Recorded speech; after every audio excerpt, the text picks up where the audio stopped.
Assalamualaikum warahmatullahi wabarakatuh. Apa kabar teman-teman semua? Sudah makan atau ngopi belum? Utamakan pondasi tetap ya teman-teman, karena rezeki yang paling utama ini itu adalah kesehatan. Jadi perlu kita jaga ya teman-teman ya. Baik, langsung aja ke konten saya, jenis-jenis kargo. Oke, akan saya jelaskan teman-teman semua ya. Baik teman-teman, ada beberapa jenis-jenis kargo. Yang pertama general cargo, yang kedua ada special cargo, dan yang ketiga ada dangerous good, dan yang keempat ada high risk cargo, yang kelima ada heavy cargo, dan yang keenam ada diplomatic cargo. Oke, baik teman-teman semua, apa sih itu general cargo teman-teman? Oke, saya akan jelaskan di sini. General cargo itu adalah kargo-kargo biasa. Jadi kargo-kargo biasa ini penanganannya tidak memerlukan penanganan secara khusus. Jadi yang namanya kargo biasa itu kargonya biasa, tapi tetap harus prosedur keamanannya harus prioritas, tetap harus kita jalankan sesuai dengan prosedur. Jadi walaupun itu kargo biasa, dalam prakteknya kita harus tetap menjaga jangan sampai barang tersebut rusak. Kita jaga keamanannya, kita jaga prosedurnya, pengirimannya, packagingnya, serta marka dan labelnya masih kita tetap utamakan ya teman-teman. Jangan sampai walaupun itu kargo biasa kita lolos, dalam arti lolos dalam pengawasan ya teman-teman, tetap harus ada prosedurnya. Contohnya apa teman-teman? Yaitu adalah pakaian, terus alat-alat rumah tangga, terus lagi ada alat-alat perkantoran. Masih banyak ya teman-temannya kargo-kargo yang sering kita kirim, dokumen ya kan.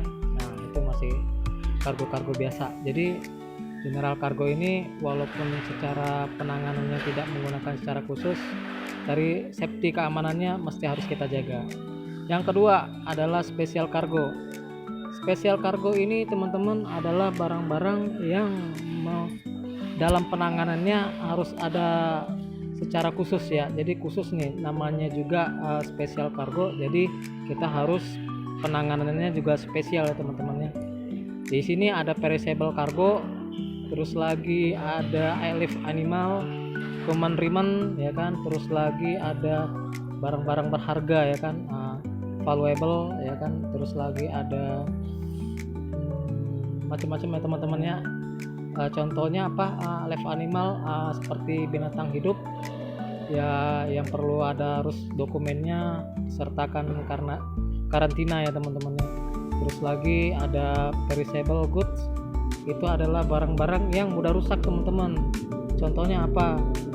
Contohnya tumbuh-tumbuhan, terus lagi bunga ya, bunga potong ya kan, sayur-sayuran. Nah ini yang mesti harus ada penanganan secara khusus. Terus lagi ada barang yang valuable, yaitu barang-barang berharga. Ini dikategorikan memang harus mempunyai penanganan secara khusus, karena ini bisa berupa uang, bisa berupa emas, bisa berupa dokumen berharga ya kan, barang-barang berharga gitu. Ini secara umum ya, special cargo itu adalah barang yang secara penanganannya secara khusus ya teman-teman. Dia harus dokumennya lengkap, disertakan karantina ya kan, disertakan dokumen pendukung lainnya yang bertanggung jawab atas barang itu ya teman-teman. Jangan sampai nanti ada terjadi kerusakan atau kehilangan. Nah ini yang mesti harus kita utamakan ya teman-teman ya, surat pengawalannya ya. Jadi itulah segmen kargo spesial ya. Oke, baik teman-teman semua, untuk yang ketiga adalah dangerous good. Oke, dangerous good ini ada beberapa kelas, ada 9 ya teman-teman ya. Jadi untuk kelas pertama itu adalah explosive, yang kedua adalah gases, yang ketiga ada flammable liquid, yang keempat ada flammable solid, yang kelima ada oxidizer, yang keenam ada toxic, yang ketujuh ada radioaktif, yang ke-8 ada corrosive substance, yang ke-9 ada melassenous dangerous good. Oke. Untuk eksplosif ini barang-barang yang berbahaya ya teman-teman ya, yang menghasilkan gas yang dapat merusak lingkungan juga. Contohnya apa teman-teman? ini ada beberapa contoh ya teman-teman, yang berupa bom eksplosif, bisa juga kembang api, bisa juga petasan ya teman-teman. Ini sangat berbahaya sekali karena ini kelas 1 ini kelas berat ya teman-teman ya, karena menyangkut nyawa juga teman-teman. Jadi harus hati-hati dalam penanganannya. Oke, untuk yang kedua adalah kelas gases ya teman-teman. Ini gases yang termasuk yang telah dikonveksi atau gas yang berbahaya teman-teman ya, yang mudah terbakar atau tidak mudah terbakar, dan gas beracun. Kelasnya ada dibagi menjadi 3, ada kelas 2.1, 2.2, 2.3 ya teman-teman ya. Flammable gas, non flammable gas, dan gas poison. Jadi ada 3 kelas dibagi ya teman-teman.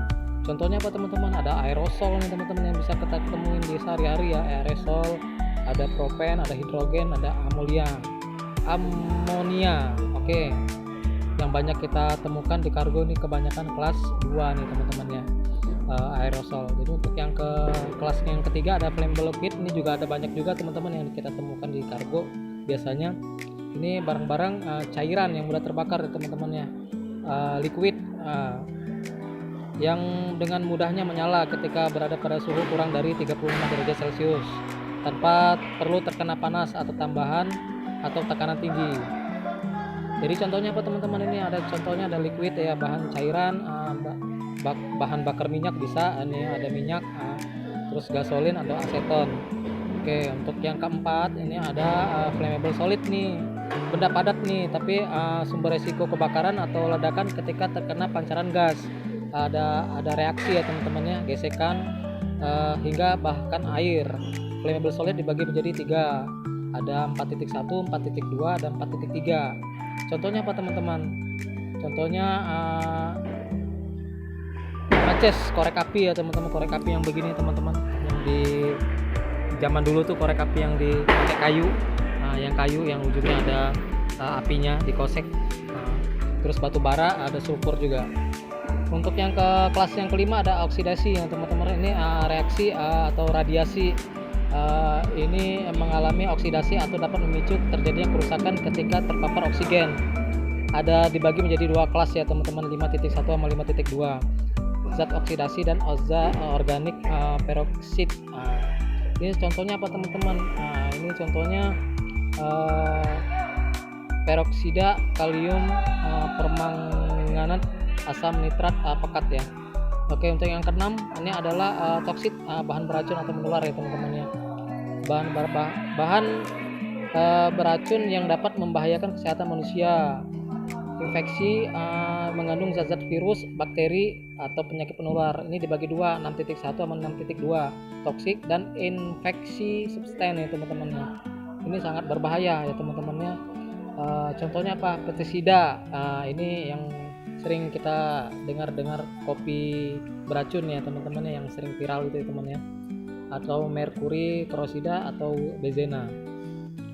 Itu toksit ya teman-teman. Untuk kelas yang ketujuh adalah radioaktif. Radioaktif ini adalah memiliki potensi untuk menghasilkan radiasi berbahaya jika terkena sinar yang tidak dapat terlihat. Ini radiasi merusak sel-sel tubuh, jaringan, meningkatkan risiko kanker. Ini biasanya jangka panjang ya teman-teman. Ini bisa terjadinya nanti kita udah masa tua itu baru berasa ya teman-teman. Jadi nggak ketahuan ini teman-teman. Ini berbahaya sekali. Contohnya apa teman-teman ya? Untuk kelas radioaktif ini ada contohnya uranium, plutonium, kobat 60. Untuk kelas 8 ini adalah korosif sustain. Ini korosif ini bahan perusak yang memiliki sifat korosif tinggi. Paparan zat korosif ini dapat menyebabkan kerusakan serius pada kulit, mata atau jaringan lainnya. Apa contohnya teman-teman? Ini adalah asam sulfur ya, asam klorida, natrium hidroksida. Ini korosif yang teman-teman bisa membuat pesawat juga bisa korosif karena air laut itu bisa ya teman-teman, karena kita mengirim ikan itu biasanya ada tuh yang cairan yang bocor bisa kena pesawat. Nah itu bisa kena korosif, pesawat jadi rusak ya teman-teman. Itu termasuk kelas 8. Untuk kelas 9 ada melasenius food. Ini adalah barang yang padat maupun cairan liquid yang memiliki sifat iritasi atau menyebabkan ketidaknyamanan, memberikan ancaman terhadap keselamatan penerbangan yang diangkut melalui transportasi udara. Ini kebanyakan di dunia kargo ya teman-teman ya. Contohnya apa teman-teman? Ini ada baterai, ada magnet. Ini sangat berbahaya sekali ya teman-teman ya. Oke, untuk Itu saja kelasnya, ada kelas 9 kelas ya teman untuk dangerous goods. Jadi yang pertama general cargo, yang kedua ada special cargo, yang ketiga ada dangerous goods, yang keempat ada high risk cargo nih teman-teman. Untuk high risk cargo ini adalah barang-barang yang memiliki informasi dari intelijen ya teman-teman ya. Ini terus lagi ada ketika satu wilayah ada konflik, itu juga bisa ya teman-teman ya. Yang ketiga ada barang-barang yang tidak bertuan teman-teman. Jadi ini high risk cargo ini bisa dikategorikan barang-barang yang mempunyai informasi khusus. Jadi pihak intelijen ini udah tahu nih teman-teman ini dampaknya seperti apa ya kan. Terus lagi barang-barang yang packagingnya yang tahu-tahu rusak, terus lagi yang tahu-tahu bocor, yang terus lagi tidak bertuan, ini sangat berbahaya sekali ya teman-teman ya. Terus lagi untuk yang kelima itu adalah happy cargo ya teman-teman ya. Untuk happy cargo ini adalah barang-barang yang dimensinya besar ya teman-teman dan berat. Dia tidak masuk di dalam pemeriksaan seperti X-ray. Nah, ini biasanya setiap airline itu mempunyai prosedur dalam untuk memeriksa barang-barang happy cargo nih teman-teman ya. Ada kebijakan masing-masing di setiap airline. Bisa menggunakan pemeriksaan secara sekunder. Kalau primer kan itu X-ray. Kalau sekunder itu biasanya ATD. Biasanya itu pemeriksaan pendeteksi bahan peledak ya teman-teman ya. Jadi bisa juga pakai itu. Jadi untuk happy cargo ini penanganannya juga hati-hati ya teman-teman karena dia berat juga ya kan. Untuk selanjutnya ini ada yang ke-6, ada diplomatic pouch atau diplomatic cargo. Ini adalah barang-barang yang dikirim oleh kedutaan besar ya teman-teman ya. Ini bisa meliputin pouch atau kotak ya atau paket gitu. Di situ kita harus mencocokkan dokumennya sama seal dan stikernya. Biasanya ada tuh teman-teman ya. Dan ada dari dokumen dari kedutaan yang itu menandakan emang benar dari kedutaan ya teman-teman ya. Ditujukan ke kedutaan besar di antar negara. Biasanya ini diekspor dan impor ya teman-teman ya. Kita temukan. Oke, itu saja teman-teman ya. Ada beberapa jenis-jenis kargo. Yang pertama kita udah coba share, ada general cargo, yang kedua ada special cargo, yang ketiga ada dangerous goods, yang keempat ada high risk cargo, yang kelima ada happy cargo, dan yang keenam ada diplomatic. Untuk sekian dulu yang dapat saya bagikan. Untuk itu di next selanjutnya saya akan membuat video lagi. Dukung channel saya, support saya untuk dapat lebih berkembang lagi di channel YouTube saya. Like dan subscribe, jangan lupa ya teman-teman ya. Salam kargo udara penerbangan.